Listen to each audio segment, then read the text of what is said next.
Okay, so here we are. As of today, Joe Biden, Joseph Robinette Biden, our favorite neoliberal goat, um, he's canceling loans up to 10K for anyone making less than 125,000 a year, or couples earning less than 250,000 a year. There will also be a Pell Grant, uh, like clause or option for Pell Grant recipients to get an additional 10K of debt relief. Um, so coming from Joe Biden, this is kind of a dub. Obviously this is I've seen a lot of, in the leftist Twitter sphere, a lot of, people saying this is, a neoliberal half measure. This is with student debt being 1.8 trillion. They said that this is about to, in the first year it'll be 300 million. So it's about what, a sixth of the total student debt. Um, I understand where people are coming from, where they want.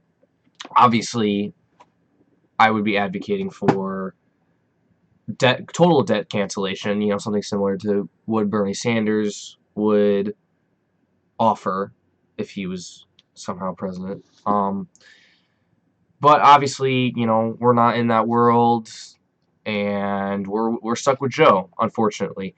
But there is a couple statistics from the Department of Education that kind of still show that while this is a half measure, this is going to make a big difference for a lot of different people. So they say here that 43 million borrowers. The Education Department data, the Federal Reserve says the majority have less than 25,000 in debt, and a quarter owe less than 10,000. So for 10 million people, some odd, their student loan debt will be erased. And while 10 million isn't 43 million, that's still a huge deal. And loans are something that are sort of predatory in a sense, where you feel like a lot of people feel like they need to get a degree and that they need to take out loans. And and oh, I should also mention that with this, Joe extended the deferral program for student loans till January 2023, right here. Um, but this is a big deal for a lot of students. Here it says, how 2 years without student loan bills changed the game for American borrowers. This is November 8th, 2021. It's talking about the deferral program, which has been extended. So this is another element of the bill that I would support. Obviously, here, this was just like a little tidbit I wanted to highlight. 59% of borrowers who had not been making voluntary payments during the pause said they were instead using that money for needed expenses, including rent, food, or utilities. So, kind of looking at a conservative trope where, oh, the government gives people a break, gives people money, and they go and spend it on, drugs or fucking whatever, idiotic, moronic things that aren't financially, stable or smart. But really, it's a lot of them are spending it on other, economically pressing aspects of their life. So once again, it's just more economic relief that the people desperately need. Again, here, just another way to emphasize that survey finds that 20%, or that student debt holders spend 20% of their take-home pay on loans, which is insane. Considering that in some places rent can be, up to 50%, and you're not, very quickly you're left with 30% of your paycheck after paying for loans and rent potentially. Um, and this is an insane amount, and just being able to pause that for another, 4 months, it isn't the biggest deal in the world. It's once again a band-aid, but it is better than nothing. And it does have a long-term effect. As a result, these borrowers are forced to delay long-term savings. Over 40% of respondents said they do not contribute to a 401k plan because of student debt, and 43% say they do not contribute to a rainy day fund. So student loan debt is hindering young people from being able to make savings, which will be they'll have the opportunity to do so under this bill with the deferral for another 4 months. They have the opportunity, or to pay other bills, as I also mentioned. Um, obviously, this is a band-aid measure. You would like to see there isn't any clause in here for future borrowers. It's all about current borrowers or past. So, people in the future take out a loan, say a year from now, they will not have any sort of relief as of because of this bill. So, what can we do in the future? Obviously, I would like to see a nationalized K through 16 education system. With taxpayer dollars, we already have K through 12, and I went through public school. A lot of people will go through public school, and obviously every public school is different, depending on property tax values and stuff like that. But you can't, with education being a price inelastic commodity, or service, you should say, you don't want to have it commoditized by the free market when everyone is going to be wanting education to at least, or needs it to some degree, which is why K through 12 education is taxpayer funded by property taxes, so that anyone can go, no matter if you're dirt poor or you're fucking Bill Gates. And that's kind of my logic with extending it through K through 16.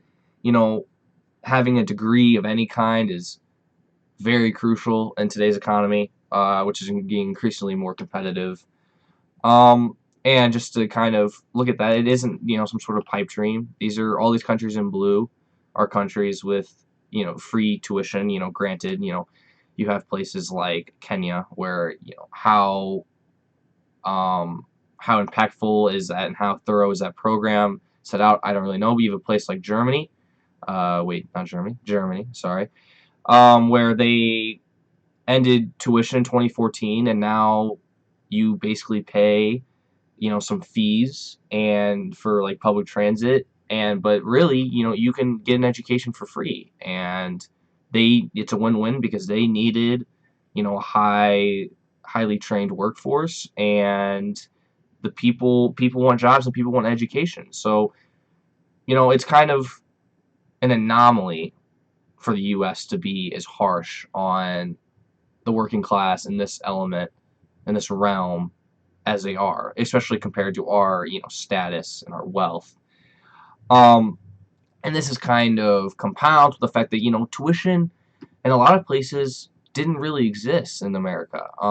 Bernie said it on the campaign trail and in 2016, and you can see here that in a lot of places it kind of depended, right? But you look at a place like California, it's become the most cited example in the free tuition debate. In 1868, they said admission tuition shall be free to all residents of the state. Obviously, this is in a time when college was a much rarer occurrence in society, and that explains part of it. And you look up to the buildup of tuition being implemented again in the 70s under Reagan, as when he was governor of California. There was an increase in all these extra fees because they were having more and more people go to college, and they couldn't really, and without them paying tuition. So as a result, shortly after being elected governor in 1966, Reagan proposed a tuition 10% cut from state funding. And he also fired UC President Clark Kerr, who stood by students who were protesting rising costs. So, and now you can see as we go farther down that the state money that was going towards the UC budget dropped in half over the next 30 years, which would obviously make sense given this bill or this decision. I think it's also funny just to point out that Reagan, in the course of doing this is during, keep in mind the Vietnam War and the heavy anti-war, like alternative, movement, social movement. He is quoted as saying he condemned protesters in 1966 as a small minority of beatniks, radicals, and filthy speech advocates, which is ironic as you know, a conservative, advocating for, the First Amendment and all that. But yeah, I just wanted to point this out as like, a test case or a, example of that in places in America, obviously it'd have to be adapted for the larger student size, but at the same time, we also have a lot more since the 70s and the 60s, we have had a huge influx of wealth go to the top earners and the top at the socioeconomic ladder, excuse me. And so there is that money to be had, student loan debt is what, 1.8 trillion right now, 1.7 trillion. The military budget's 800, $900 million. So within, of roughly 2 years of a military budget, we could wipe student debt. And it's the money is there. It's just going to bombs, unfortunately, and, U.S. imperialistic activities, in this case, in this specific example, rather than the further education of our society as a whole, which obviously doesn't make much sense to me. And as you can see, there's a lot of countries, again, that have agree with me and agree with a lot of people like me. And I think a lot of young people now at this stage too, as tuition rises at much higher rates than inflation or wages for that matter. It's becoming more and more of a barrier to entry into the professional economy, or at least the professional economy that pays well at this stage, right? And so overall, like, what do I think? I think that, this is, of course, it's Joe Biden. It's a neoliberal half measure, and could he have canceled I think the median student loan debt's around like 25,000, but like he said again, wherever it is over here, at least a quarter owe less than 10K. So you are wiping a quarter, 10 million people's student loan debt, which is huge. For they can pay other bills with it. They can do something nice for themselves. We never really consider that. What if people want to spend money on something they enjoy doing, enjoy the one life we have? There's going to be a problem, I think, with this bill with, what are we going to do for the future? This is just a Band-Aid. There's going to be future loan borrowers. There's going to be future student loan debt. So in an ideal world, we would have a K through 16 system. We do not, as of yet. That would be what I would advocate for.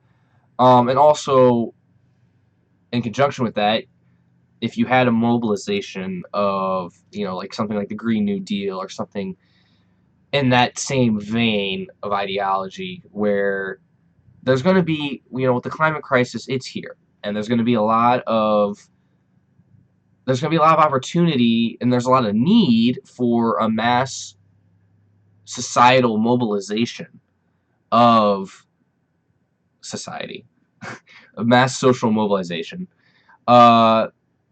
in conjunction with government activity to build green energy, as in wind, wind turbine fields, solar panels, nuclear, geothermal, right? You need to build eventually batteries to store all this energy, which is obviously later down the line. Carbon sequestering, like, there's all these different things that the environment needs. Planting fucking trees is a bare minimum, stopping wildfires. There's all these problems that climate change is presenting that need to be addressed, that don't really require necessarily a college degree, but just training and manpower. And the government could, and that's a place where it's like, you don't need college necessarily, potentially, in a future economy. If we're fighting climate change, you don't need college to, have a good career. The government can pay to train people to, put solar panels on every single fucking roof, to refit homes to be, more energy efficient, and other buildings, stuff like that. Like, that's more, about, raw manpower and training that doesn't need a college degree. And I think that that would also take a little bit of the pressure off of, needing to take out a loan to go to college to get a degree. The government can provide other avenues of, of other career avenues other than getting a degree to which you have to go to debt for, and hopefully that you know, they would pay for in some, leftist fucking communist utopia in a perfect world in a fuck that can never happen, right? Um, but yeah, that's my thoughts on it. I'm not a Joe Biden fan, obviously, but I think that this is a step in the right direction. And as someone who doesn't have student loan debt but is a student, I know people with debt. This is going to make a huge difference for a lot of people, despite it being a half measure. In general, in terms of like electorally, the midterms are coming up. The Dems, they're going to have they kind of have a lot of momentum now, or at least a little bit compared to even saying like a couple months ago. Gas prices have gone down significantly. Obviously Roe versus Wade was a huge deal. And with the direct democracy, big W for Kansas, not banning abortion. It's, kind of also trended in that direction. Obviously we have the Inflation Reduction Act, removal of stay in Mexico policy, the CHIPS Act. Dems have gotten things done, as of very recently. So compared to where Joe was, a month ago, 2 months ago, I think that Joe is still a weak candidate. I think that he's still going to have a tough race. And Dems are still going to have a tough race during the midterms. But there's a little bit of momentum going, and it's definitely looking a lot less bleak than it was, say 2 months ago before any of this had happened. And so, yeah, I think that this is, obviously a lot of, in leftist circles, like I said, there's been a lot of debate calling this a half measure, calling this, just as Joe as a corporate candidate is putting out, he's giving crumbs to, the proletariat. And that is true. That is true, and I do agree with that. But at the same time, I'm not gonna bash Joe too hard for 10K cancellation, and up to 20K for Pell Grant recipients. I think that it's, once again a half measure, but a step in the right direction. Pretty happy about it overall. Didn't think it was gonna happen, and yeah, see ya.